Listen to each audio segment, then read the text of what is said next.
Okay, welcome back to the R&R podcast. It is our 8th episode. That's 1, 2, 3, 4, 5, 6, 7, 8. I can't believe we're on our 8th episode actually. Why are you laughing, Shane? Nah, I'm just... It doesn't sound that much.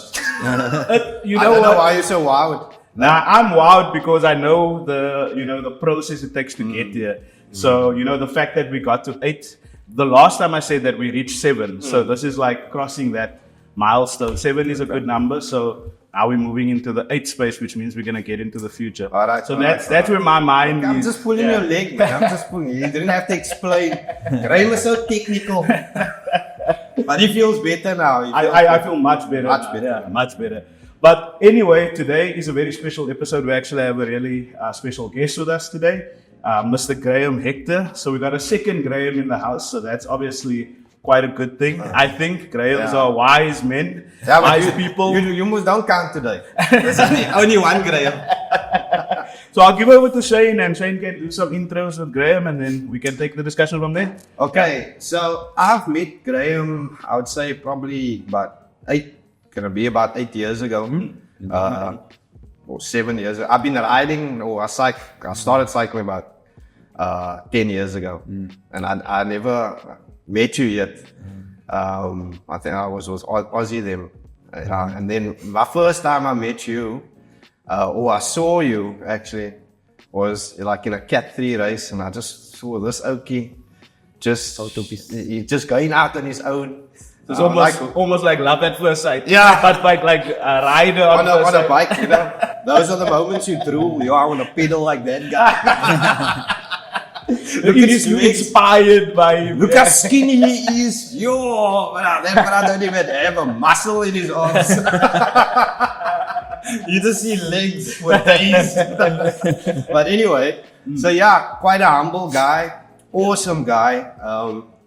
You actually need to ask him what he's all about to know what he's all about, because he doesn't splash on what the things he does, and that just says a lot about his character. And while we brought him on, Graham's been doing wonderful things with the youngsters. I could say youth, even younger than youth, because he's a school teacher and he's been a part of kids' development for years now.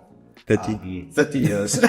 Maybe we should let Graham tell us. Right? Yeah. Listen. Let me talk, okay? You hand it over to me. Let me talk. So Graham, I want to go further. Tell us a bit about yourself, Graham. I'm old. 53.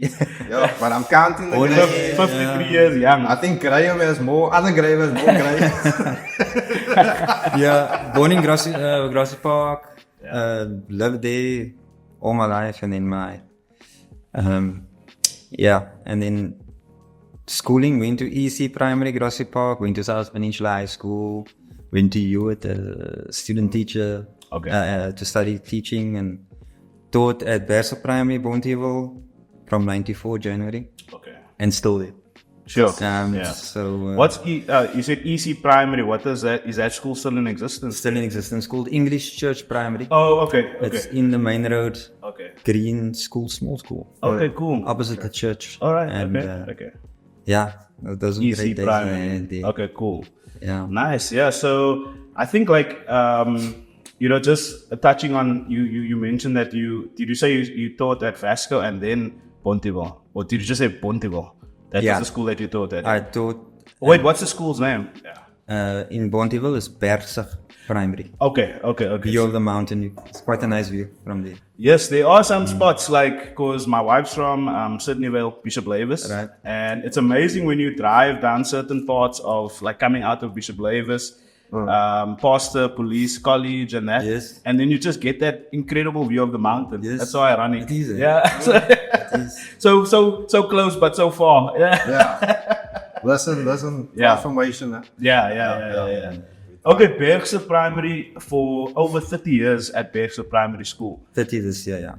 Okay, cool. I think for me, one of the things that we're very passionate about, I think, and one of the reasons why we actually started this channel was to shed a light on what it's really like to be a part of a community like Bonteheuwel or Mitchell's Plain or Khayelitsha or, you know, traditional townships, rural, so to speak, rural areas within the Cape Town context, and to almost dispel some of the misunderstandings of what it's like being there.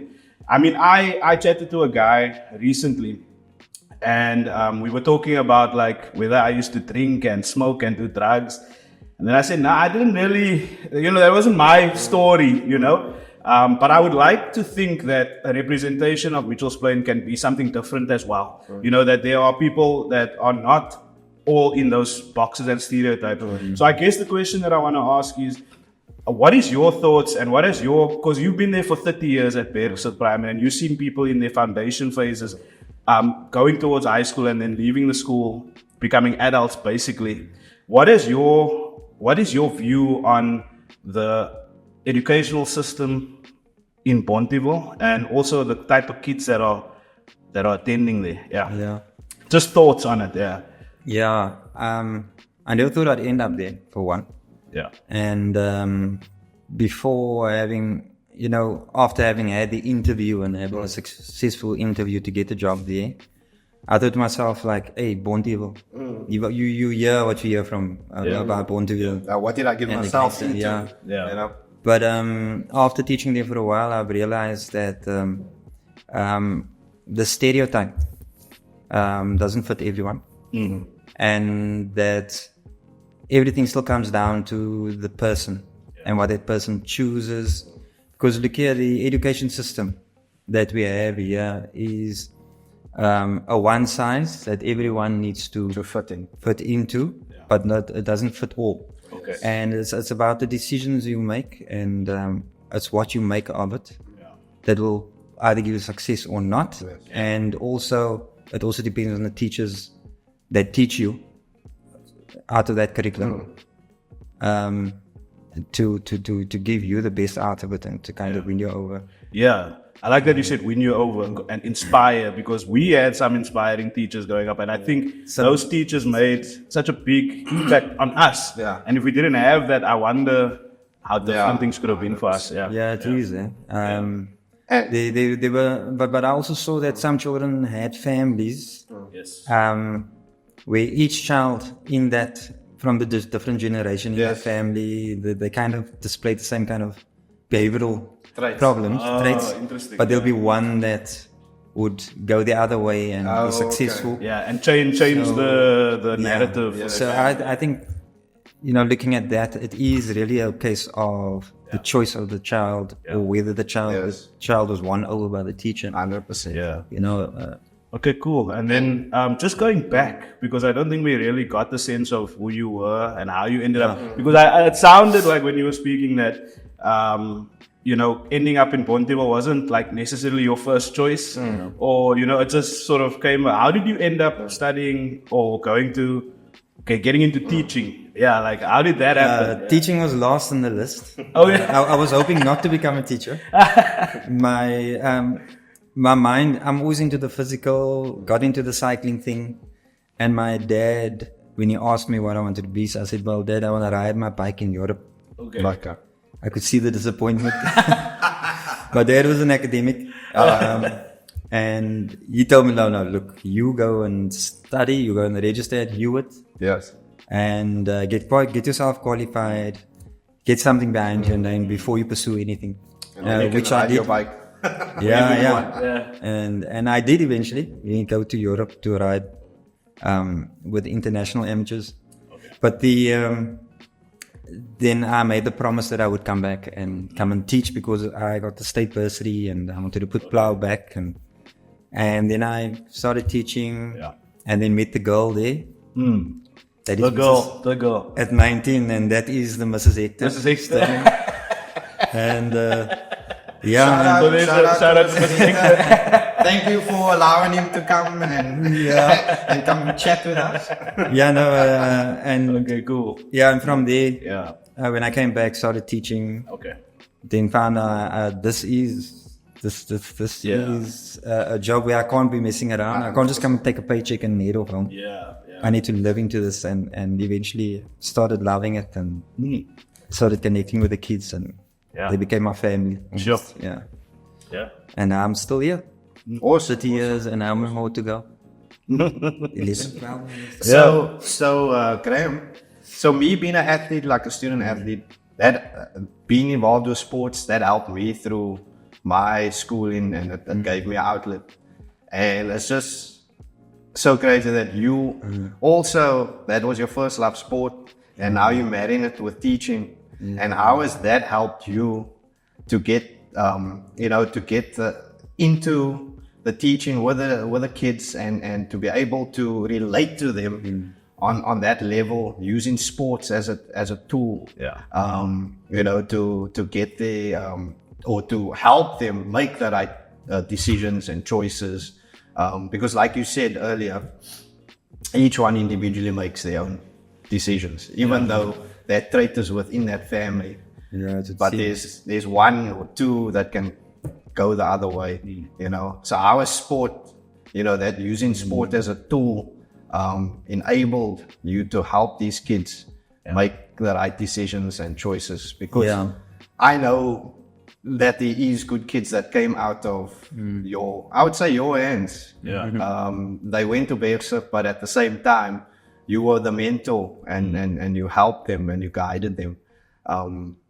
I know it's not easy, because to get guys onto bikes and all that, it's a challenge on its own. The real sport. I think the thing that made me study, though, is when it gave me the option, or they told me there was this option to specialize within teaching. And I saw that you could become a physical education specialist. And I thought, okay, that would be as close to professional sport. I'll get paid for teaching sport. So that got me to the college years, because you'd be doing gymnastics up to 8 hours a week. Hectic. At the college now? At the college, Okay. We did it for marks, eh? Okay. We were quite fit. So to become a phys ed teacher, you actually had to do physical activities. And get scored for it, Arrow spring, flick flacks, rings, all those things. Hectic, okay. But anyway, that made it the starting part exciting, because I thought initially, I wouldn't want to become an academic teacher, because that was not me. And then getting into the school, I saw that the children were at their most excited when it came to PT. Those kids came running to class. Hectic. And especially when you had the equipment laid out and they saw this all laid out, they came running. And then I could see that this was the vehicle. And you become the popular teacher at school because you offered something that got the kids excited. And I used that as a vehicle. And then I started taking the risk of doing more things after school, where we weren't guided by a bell in time. And then there was the rugby initially, which I took over, and there I could pull in 60 kids at the time. And I had made 9, 11, 13 teams. And I could see that was a vehicle, because those naughty kids, they would all come. And then suddenly I had a different kind of behavior from them. And I started seeing, but I'm actually reaching these kids through this. And in the end, if a teacher had trouble with a kid, they'd come to me to say, Hector, check it at this lighting. They say, stop, man, prato. Then I'll take him and I get something else out of the challenge. So sport became the vehicle with which to, or the tool with which to address or to reach a kid first. Like I said, you need to reach a kid first before you can teach him. So reach and then teach. And the tool was the physical. That's interesting, because I remember when we were at school, sport was a big thing. Obviously, there were outliers, people that were more academic. But sport was the thing that brought that camaraderie at the school. It made people excited. And some people felt like PT was also a free subject, But with that said, like, I can understand the excitement portion of it. I don't know, like, what the state currently is of physical education, like in schools, because from what I hear, like, the focus is not as much on like the arts and sports anymore, like what it used to be when we were at school. And I kind of see almost the effects of that in school today. At Bergsig, is sports still a big, obviously because you there, it is still obviously going, but do you think like if you had to ever leave that would change the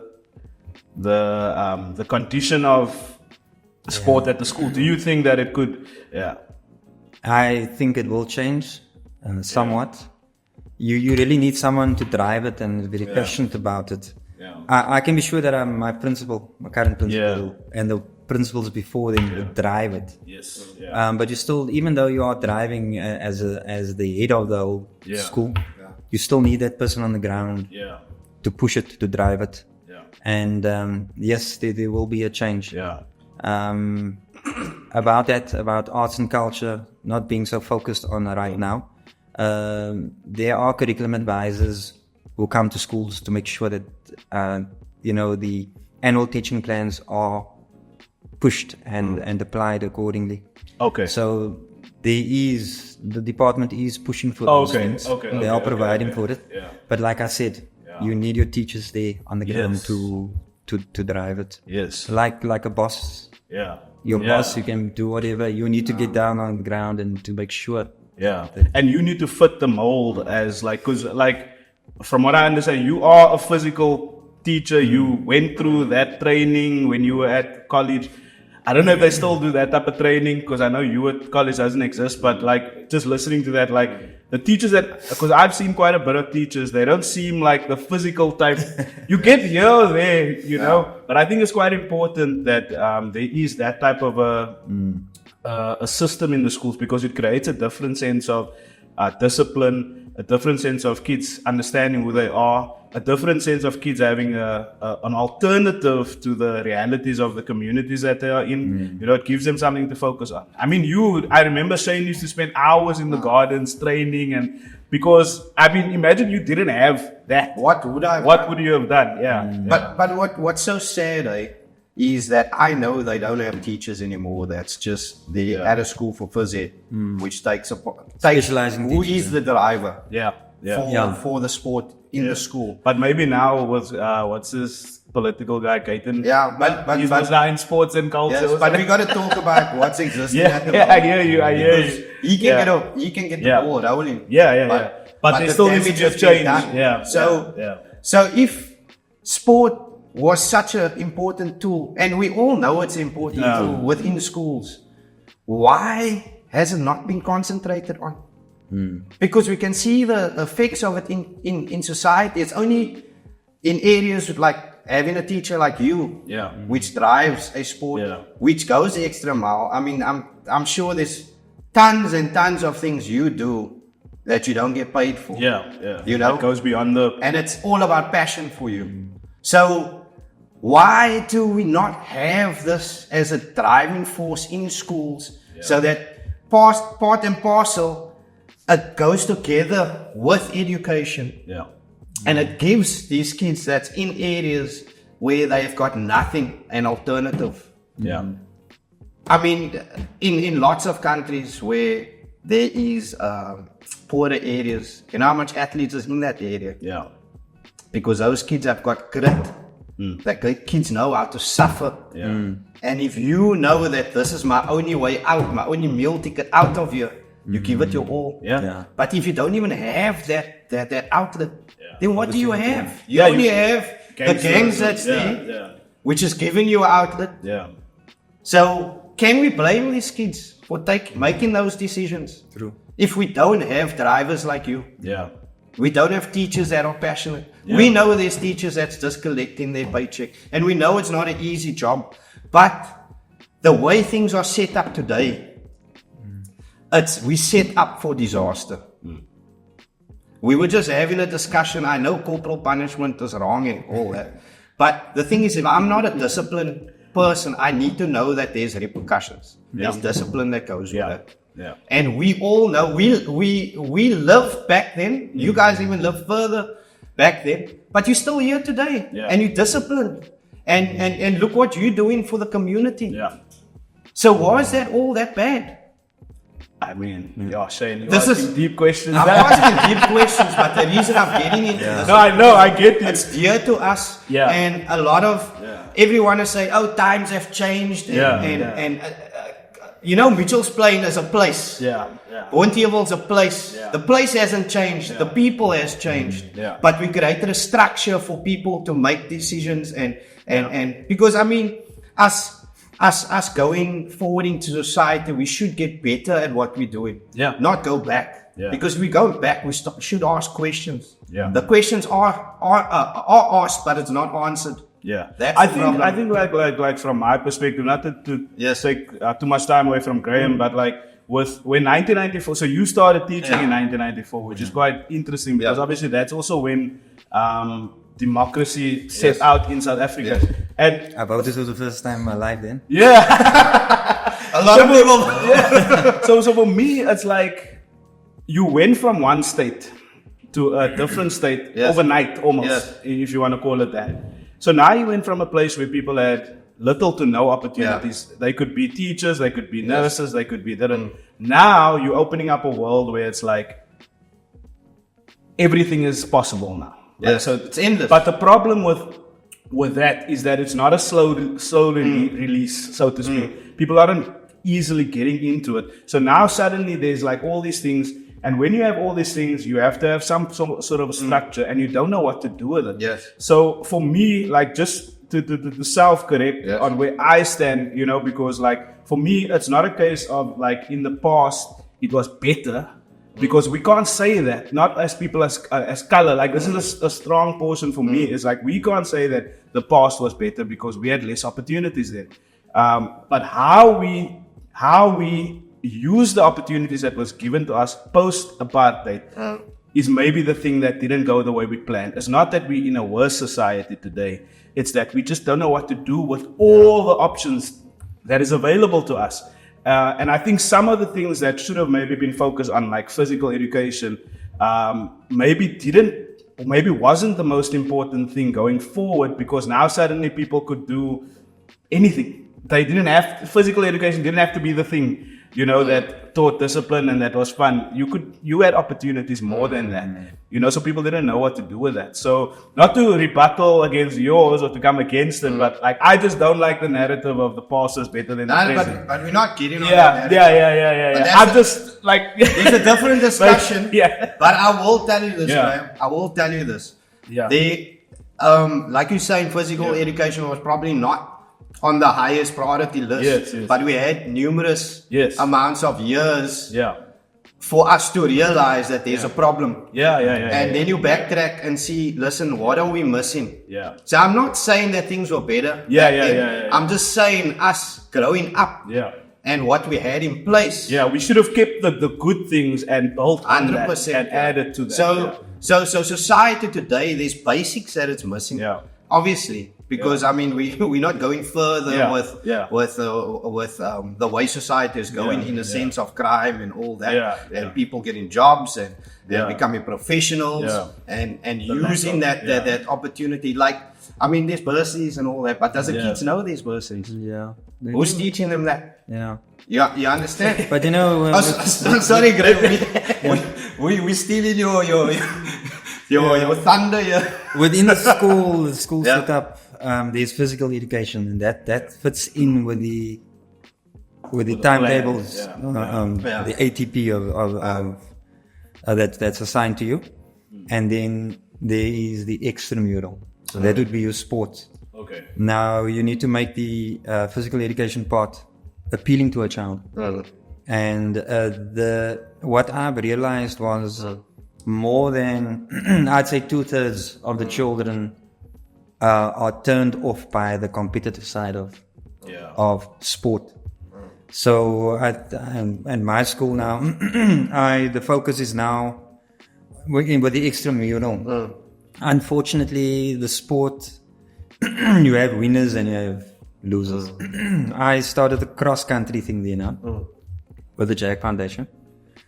JAG runners, that portion of JAG. Okay, lekker. And we now have a run for fun, cross-country and on the athletics track there.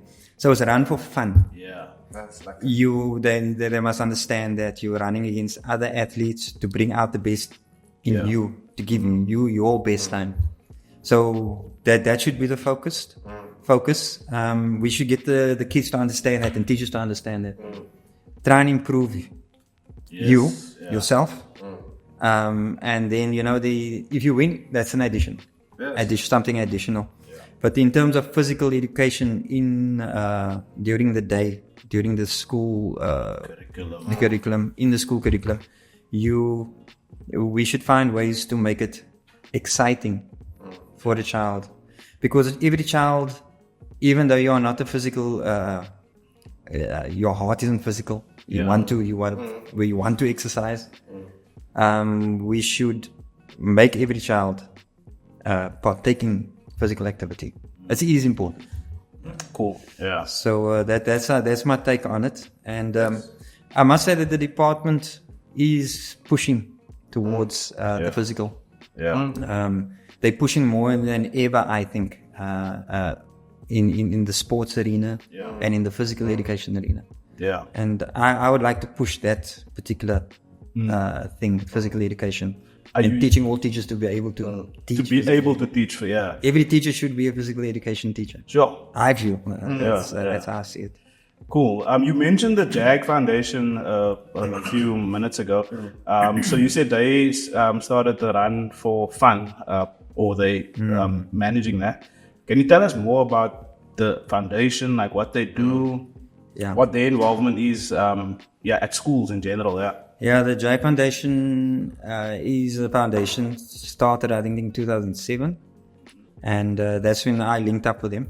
Okay. They started out with rugby, and then there was running, JAG runners, and then we tried cycling.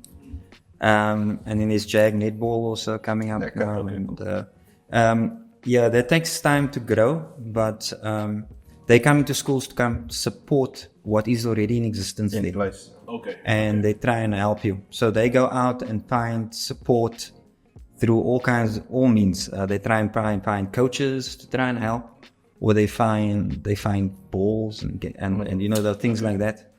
But it must be something driven within the school by the teacher. So it's a supplement to the school, not them coming to actually do it. Okay. And the JAG Runners is a program that is coming to support athletics, which is present in almost every school. Yeah. And in Bonteheuwel, our athletics is quite well structured. Okay. But cross country isn't driven at the moment. So I started that little addition, which is run for fun. Okay. So all schools can come to my school and we run on the cross country track there during the winter. Okay, cool. Or which is the mountain bike track. No, but that's, and then is there a mountain bike track in Bonteheuwel at your school or in the area? Yeah, I made something there. Stop the trucks. Oh, that's cool. Trucks going by with rubble. Cool. Just drop your stuff. Yeah. Okay. And then I teach the kids also to do some of that bowling and making little eagles. It's fun. Cool. Nice. Anyway, so that is the JAG Foundation. So they support the biggest program and most successful is JAG Rugby. Okay. They're fantastic. It was started out way back then. Barry Clark, the guy that I feel should be cloned there, because the guy's getting older. And he needs to move on at some stage. But he's done fantastic work. He came into Bonteheuwel. Everyone thought, another white guy coming here for a short while. He's still there. He pushes. He's made the things. So since 2007, he's been actively involved. He's been there before that. Oh, is it? Okay. He was there with the Pinelands Academy. They did start at the same thing. And kept going. Sure, it's just amazing. Sure. Okay, cool. So shout out to Barry Clark. Clark. Cool, man. Good stuff. No, that's good. Maybe you're the clone. Maybe. I'm just saying, right? I wish I had his skill. I think he's a great marketer, he's the guy who goes out there and goes searching for support.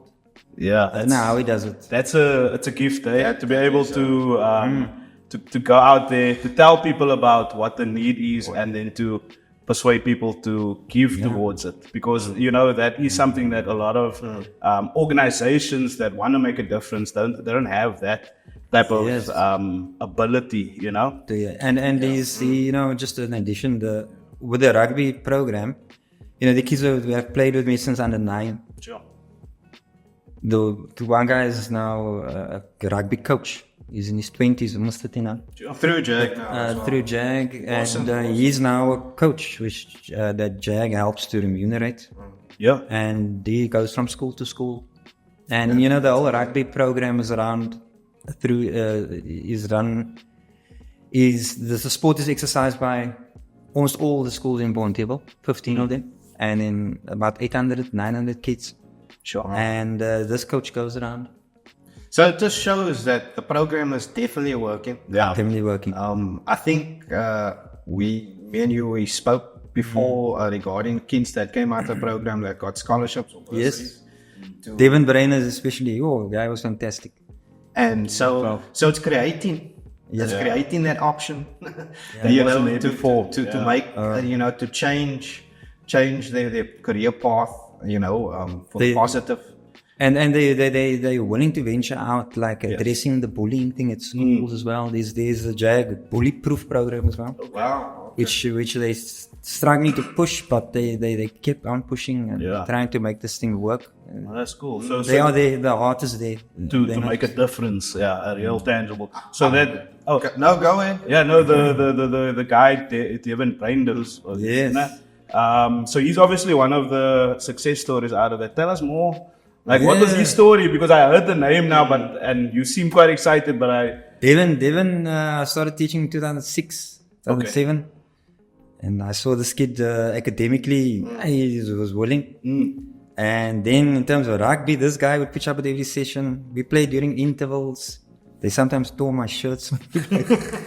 And then he got the other guys in the class excited. There was one time when I had up to 13 children in my one class would play rugby. Just because of him. He even got a girl. He's a leader. Yeah. There was even a girl in his class that became a rugby player. Up to under 15. She played boys rugby up to 15. Yushra Francis.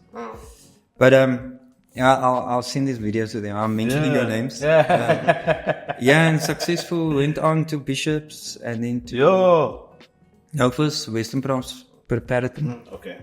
Bishops, and went on to UCT. Devin even played in New Zealand for a little while. Wow. Yeah, just as an exchange student. And now he's qualified in, I think, in real estate. Okay. Went to his wedding the other day. Oh, nice. Married a doctor. And he's one of the success stories. There are other kids as well that have been taken through. Some less successful. Some have gone on to Western Province for a while, and they even had one kid. Then they make these connections and JAG.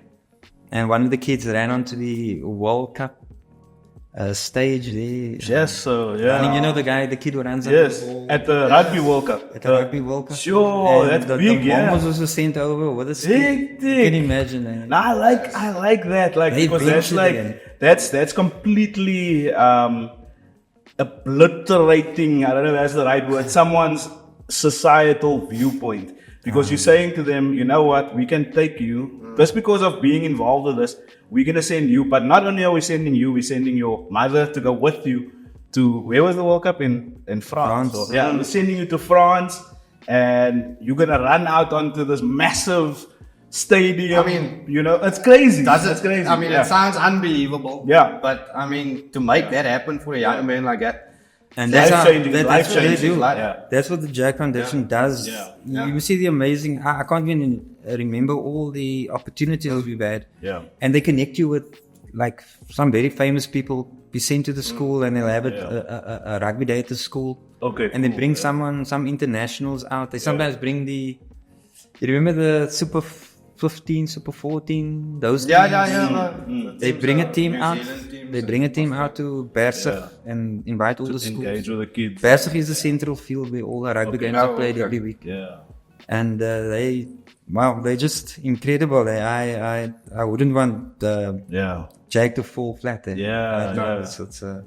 So I mean, I'm sure there's tons of companies out there that's wanting to help, but they don't always know to which organization. Because is the money going where it needs to? Being appropriated. He's making a difference. So luckily, Barry's able to deliver that. And that listen, your support. This is where it's going. Yeah. And I mean, and the proof is in the pudding. Success stories, you know. Yeah, no, it's money well invested. Yeah. And I confidently tell people, go to the foundation and speak to them. If they want to come speak to me, I say, go to the foundation. That's cool. And they'll make sure if there is money, it's appropriated. Yes. Nice. The way that's awesome. Yeah. So I just, coming back to you, Graham. So like in terms of your life, I just want to get back to your life. So you said you married, kids. What's the situation? I want to get more into Graham as well. I live here in Kuils River. Okay. Because the girlfriend was from here. Okay. And I cycled from Grassy Park to Kuils River regularly. The things we do, eh? I tell you, that was a speed session from Grassy Park. And I come visit in cycling shorts. I think to the persuasion part of the persuasion. I think that sealed the deal. Legs for days,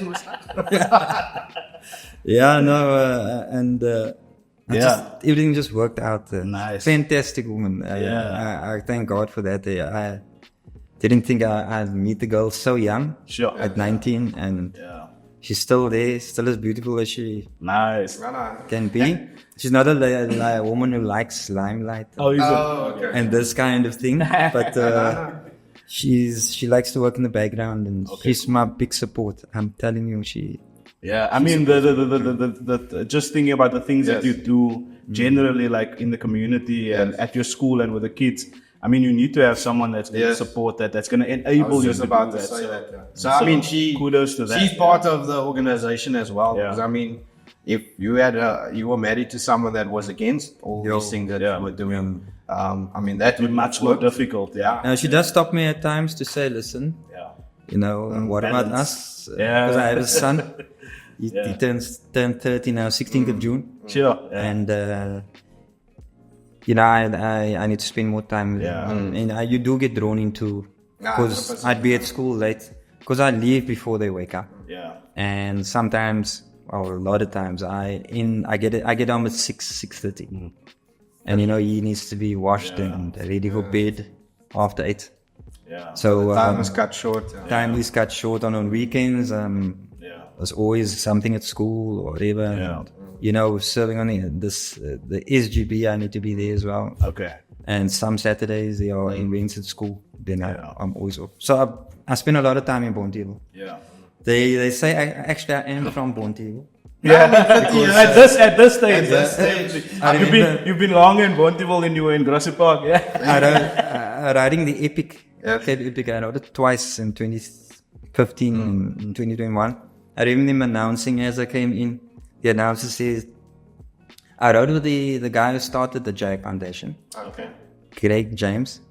And he'd come with the line and they say, Greg James,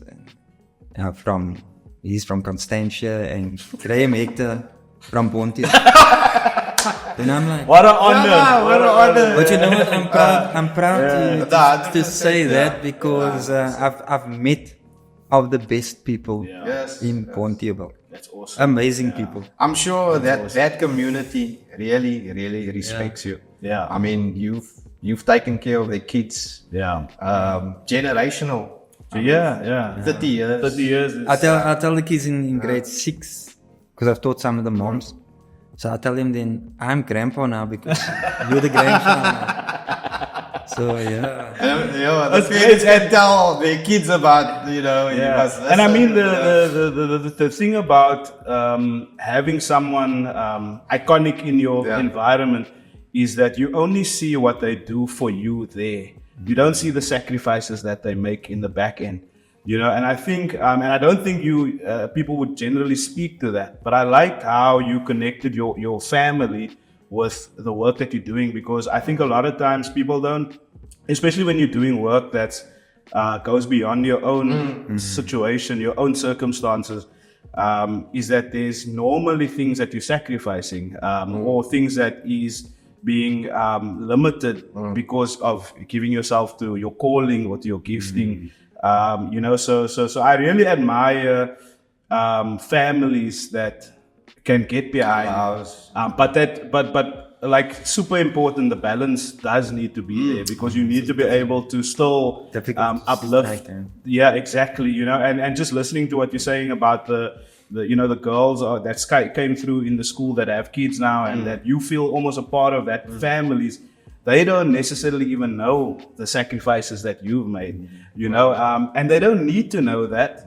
But I think it paints a different picture of who that, because your teachers can sometimes be, I don't want to say deities, but you look at them as larger than life, man. You don't know, like we've had great teachers in our lives. Earlier we spoke about a teacher, Mrs. Nielsen, that used to hit us with a light. That's good. But these were such larger than life. Teachers are larger than life characters in our lives, and we almost don't realize that they have lives, they have families, they have, I was actually trying to work out the time you actually spend with your family when you actually mentioned you out before they even wake up, and then you only are home after 6. I might get you in trouble now because she's gonna work it out. But I mean, she knows it. But that's your kids also. You see those kids at Bonteheuwel, at Bergsig Primary, as your kids. You treat them as their parents will treat them. I'm sure in most cases, not most, some cases, even better than what they get at home, due to circumstances. So, and quite a number of parents do express their appreciation. And there are those who haven't met you yet. And then they go at you because maybe you said something to the child that was a bit harsh, and then they'll take your head off. But eventually we do get to that point where I've over the years I've come to accept that and to understand that. But those parents also become your best supporters in the end.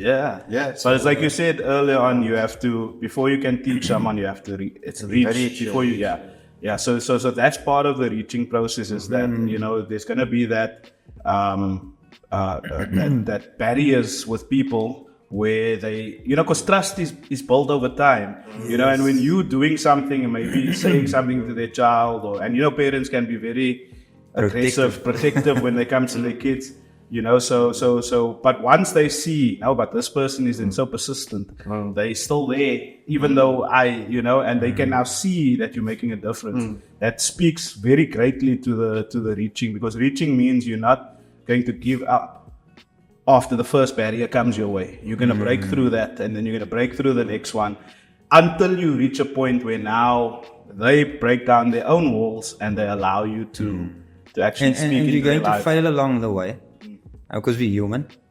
There's no true tried, tested form, and there is that in the beginning, but and I accept that. That's life. That's the way life works. I mean, a lot of times, as I remember in school, when you feel the teachers picking on you, but the teacher's been through this over and over.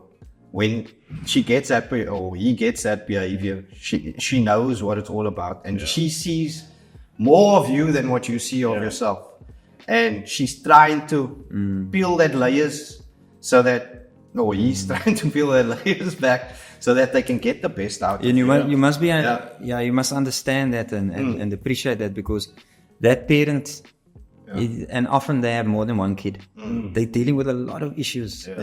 And when they come at you like that, you don't go for them, because you know that they're dealing with even more. You can imagine as a parent, you're struggling with 3 problematic kids. Be patient and try and have that parent understand or see your heart, and then you can work from there. But it doesn't start off perfectly. It's always a... But I mean, Graham, knowing you got this aura about you, where you can you're a person that actually listens.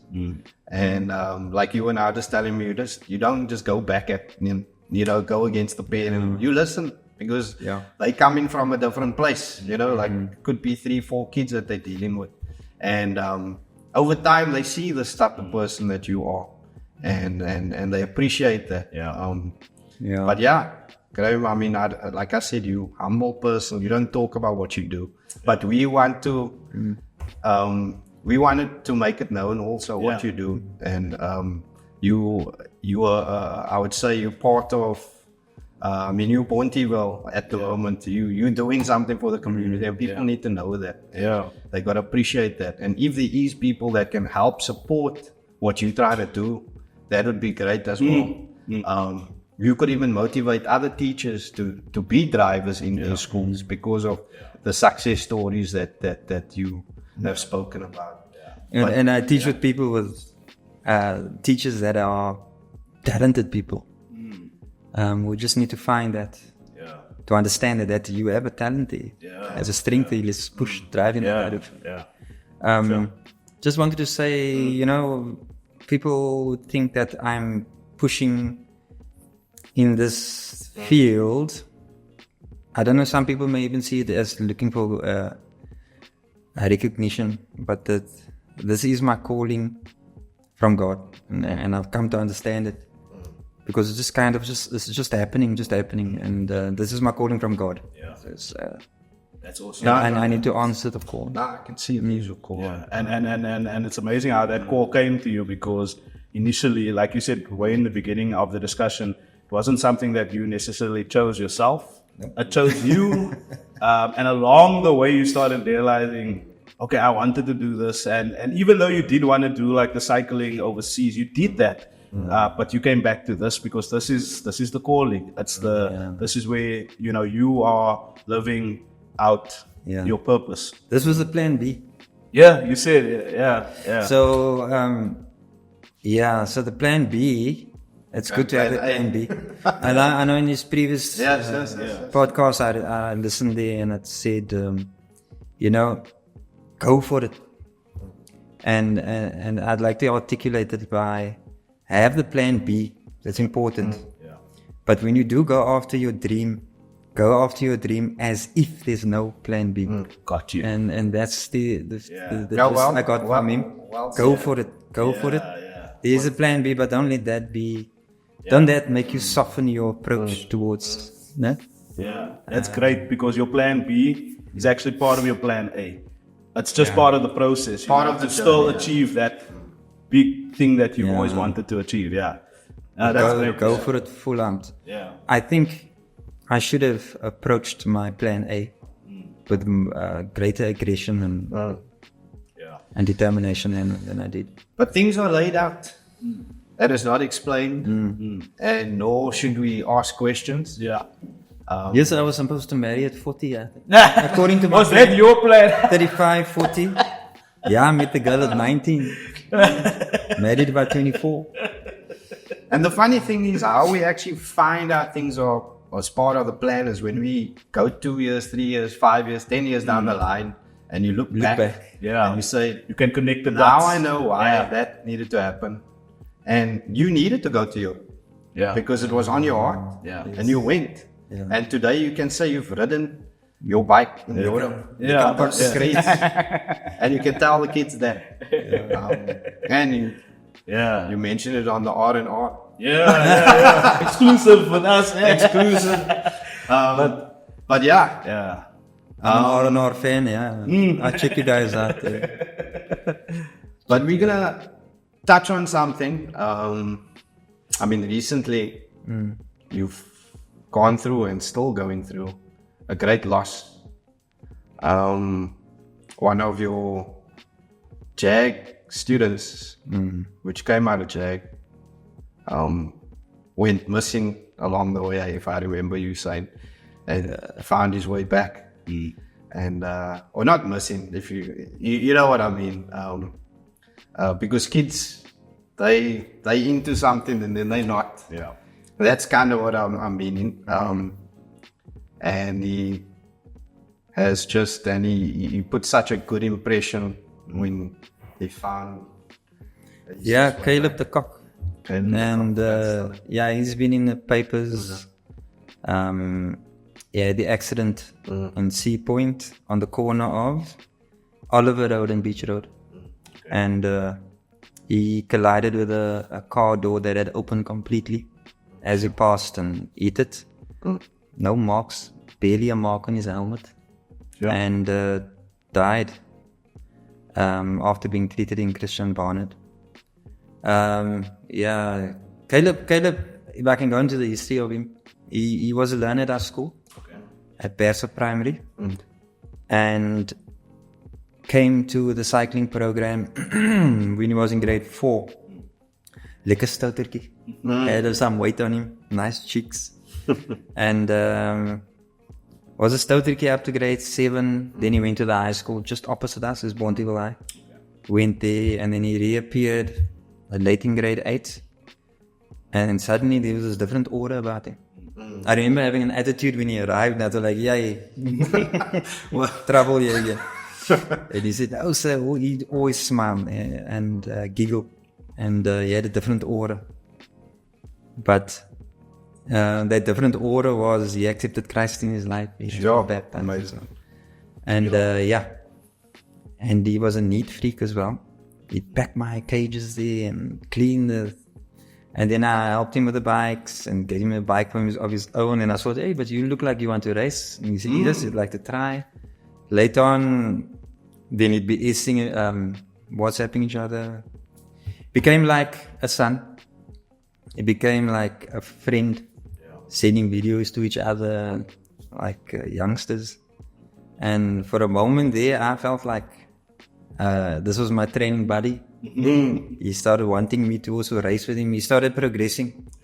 Last year, he made it into the Western Province team.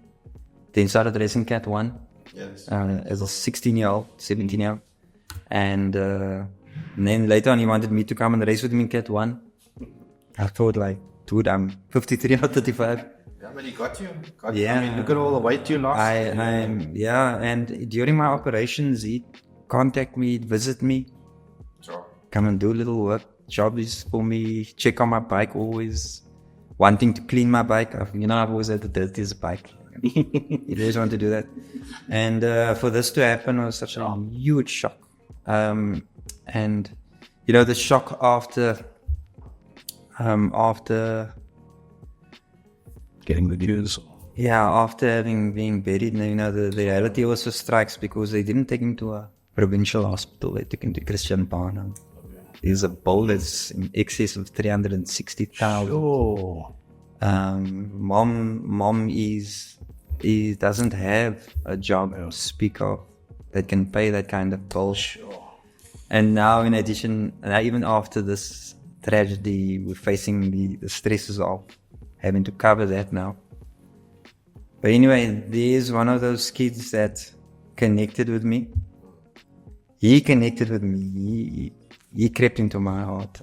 Became like family. Slept over before races. Go training on long rides. So, he did come to us. Still, I'm kind of dealing with it. I need to go back on Tuesday, and his bike is in the cage. Sure. Slight buckle in the front wheel. Just the brake wood was turned like this. Turned it back. The bike's good as new. But he's dead. He died. Oh, it's not. How old was he at the 17 years old? Yeah. He turned 17 this year, 3rd of May. And sure, he just turned 17. And we had these plans now. That boy I was going to put on a plane to Europe soon. And to hear this, it was just because we were going to step things up now. Yeah. He trains. Because he's proved that his willingness. And he had the engine. The training he did, little was the training, and then suddenly he excelled. So it's incredible. Like I'm very touched by the story because, like, obviously we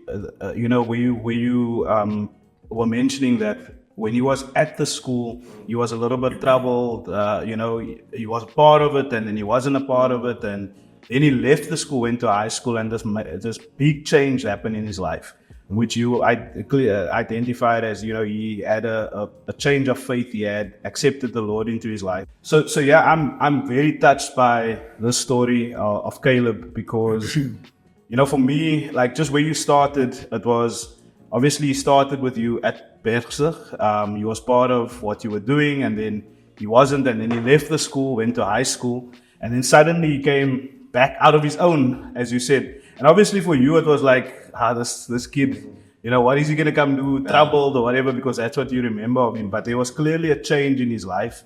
And as you identified, it was the change that was there was that he accepted Christ into his life. And obviously that has made a major shift for him. You know, and obviously from a timing perspective, for that to have happened, knowing what we know today, that was a very big thing that happened in his life. And then coming back and showing a willingness, because I think the trademarks for me of people who have really made a change in their lives is when they not only made a change by what they say, but where they made a change by what they do, you know. And by what I hear from what you're saying, he didn't expect you to just accept what he's saying. He literally showed you. He was there. He came. He showed an interest. He cleaned the cages. When you were having your operation, he went to your house. He cleaned or helped you there. He fixed your bike. I mean, if there was ever doubt that there was a change in this kid's life, he showed you by what he did that there was a change. You know, so it's a tragedy. I think whenever a young person loses their life, it's a tragedy, you know. But at the same time, you know, as hard as it is for us to conceive, because the average age of a person is like maybe 60, 70, general, you know, and him being 17 years old is very young.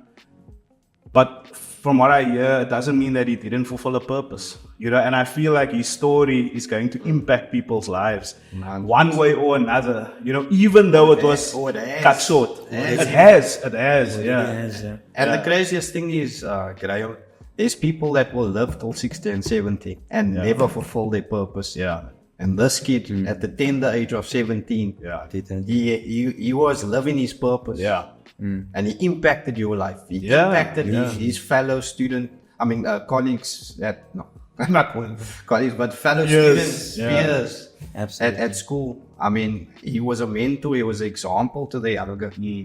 So I think we can celebrate, in essence, we can celebrate his life as well. You know, and what he's done and what he's lived for. In the short, I mean, it's just a really short life. I want to celebrate it. I think in our club as well, we're going to have a memorial race like we did with Randall. Yes. Okay. Yes. So that's in process. Never forgotten. Yeah, but he definitely has had an impact on those younger kids. So, I mean, what better example than a child of that age inspiring kids that are just a few years younger. And I can tell you they are, and regardless of what has happened, a child dying on a bicycle, which I felt quite guilty about because I, brought him into the sport. Those kids are sitting there regardless of this incident. They're waiting for me to arrive back in Bonteheuwel because they are inspired to get on.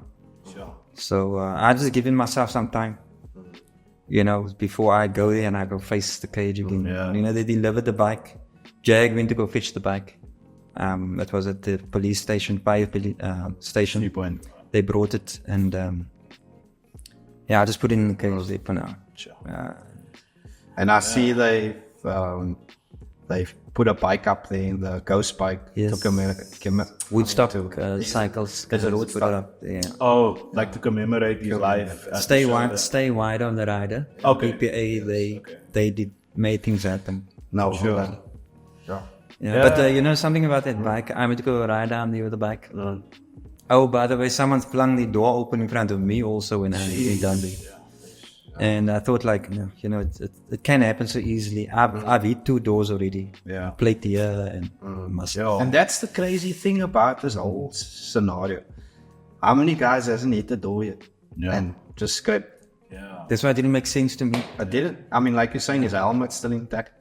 his bike is barely damaged. Really. I went there looking at the bike, and while standing, I could barely cross the road. Yeah. And you know, just dawned on me, look how life goes on. You know, I feel like the world must stop, man. Just look at what is. Yeah. But in the media, it's like the world stopped to take note. Yeah. And that made me feel very good. Yeah. That he's really had a huge impact. He will, and especially within his community, I think there's always the sense, just speaking from my own experience, you know, when I lost my older brother, that was so I was 12 when my brother 14 passed away. Sure. And that impact that it had on me, because he didn't get to live further than 14, it made me feel very responsible with the decisions that I make in the future. Because I felt like, you know what, he had all the potential to do the things that he wanted to do. Exactly. Great sportsman. And even though I didn't go into a sports direction because I was more of an academic person, I think, you know, but I realized in that moment that I need to give it my all. I'm still here. I have a responsibility to make more of myself. And I do believe, just listening about what you're saying about the kids that are now so inspired by his life to want to get on, to want to do the next thing, to want to change their lives.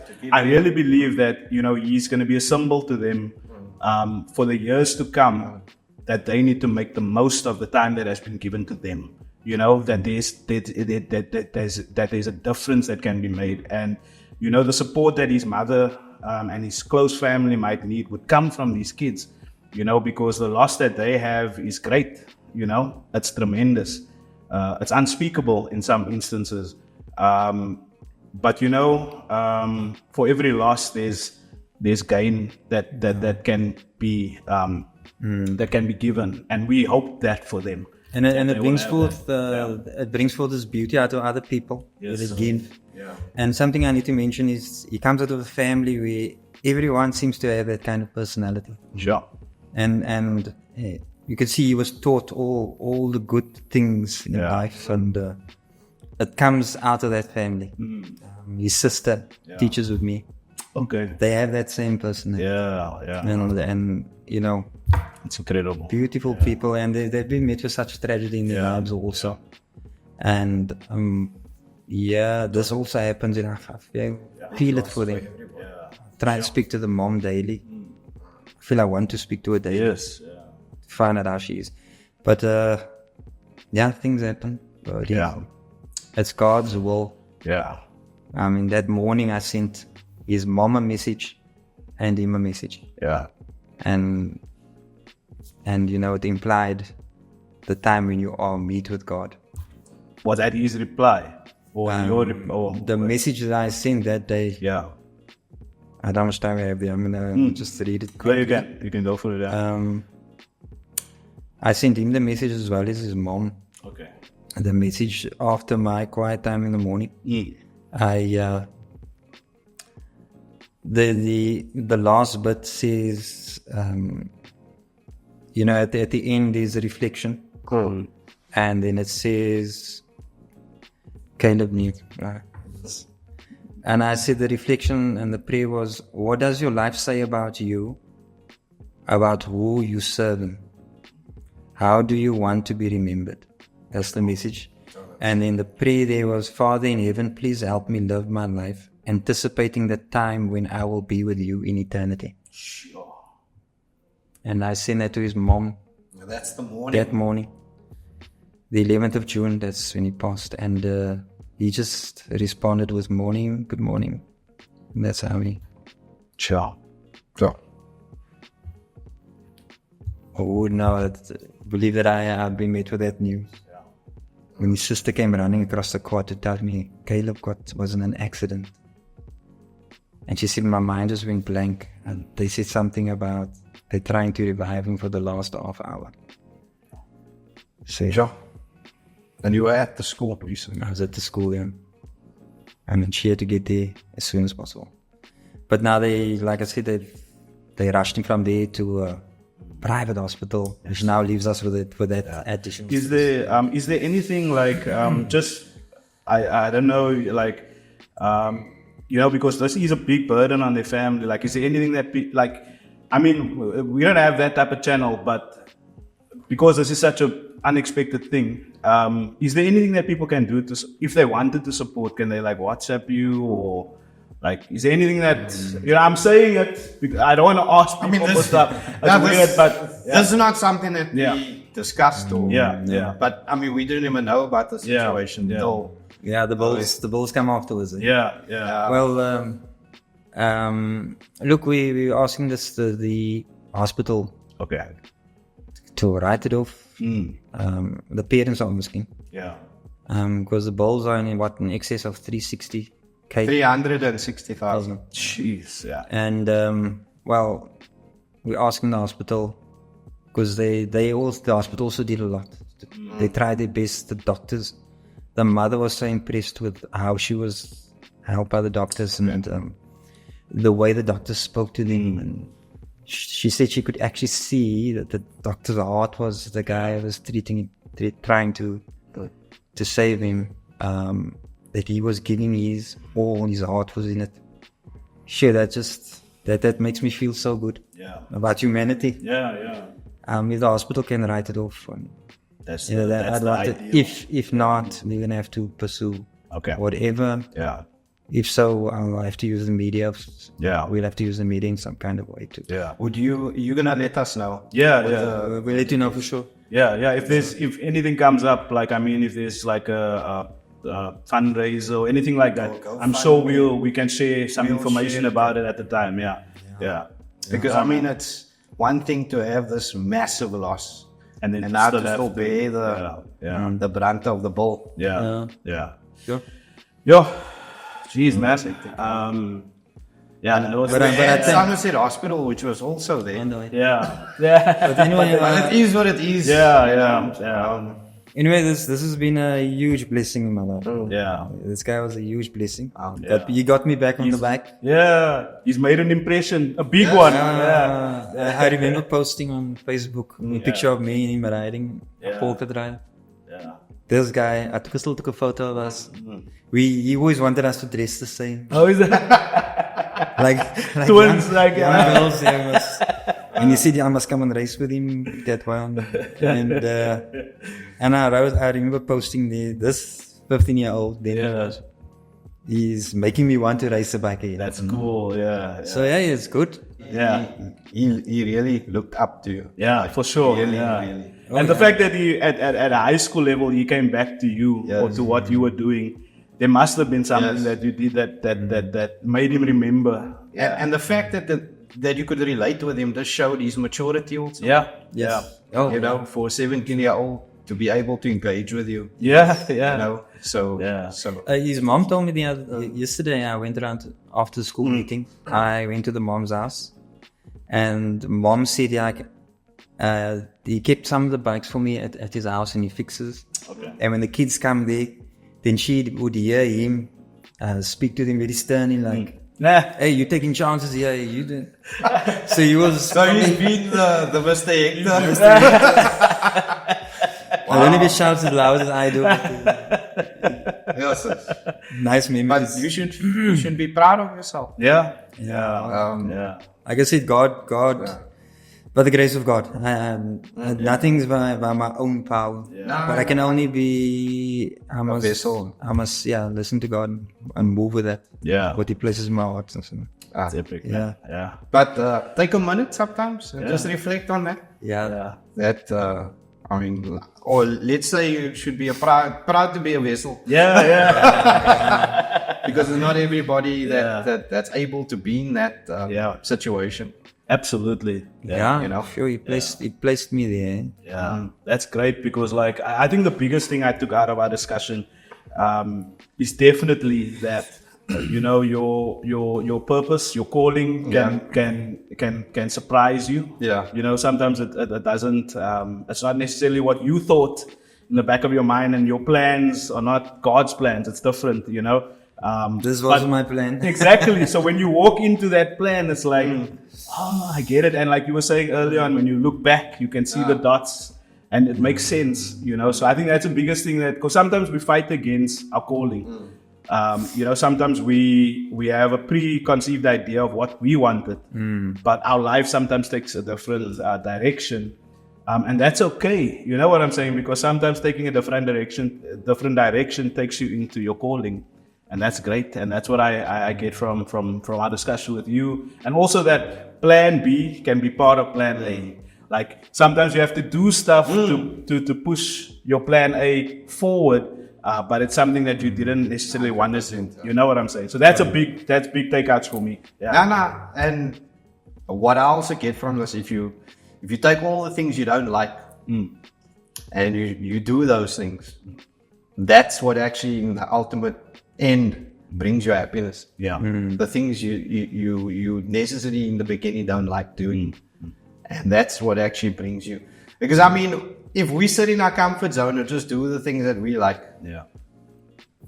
we're never going to get out of the comfort zone. We're never going to become who we need to become. Yes. We're never going to become resilient. Any problem, challenge that comes our way, we're going to shy away from it. Why? Because we want to be comfortable.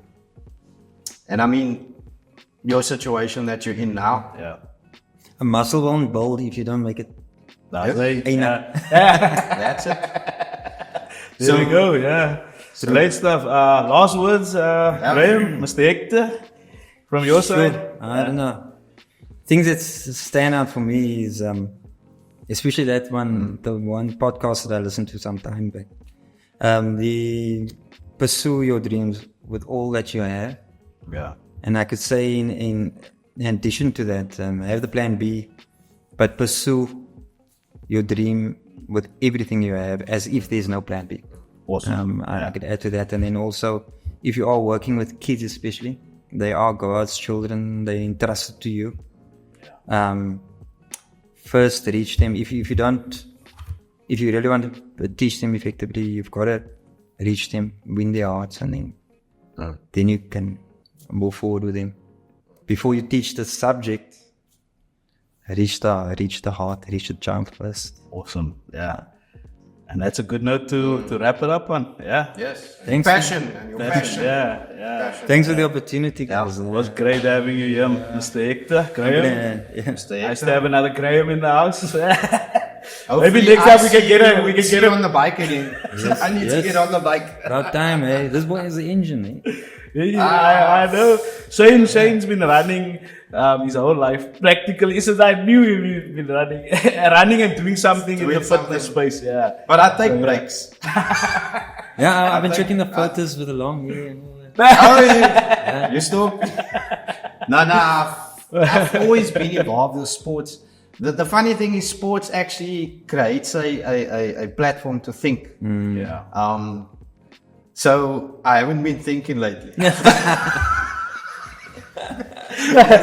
have no platform. No, just kidding. But no, on a serious note, when you get into a regime of doing some activity, it creates that healthy thoughts and just it creates a vibe. Yeah. And you know that happiness. That's of awesome. this, Absolutely. But anyway, Endorphins. let's finish up. Yeah. All right. Till the next one, and then Graham can be happy because it will be episode 9. I'm gonna be happy with every new episode that we put out because it's amazing that we're able to do this.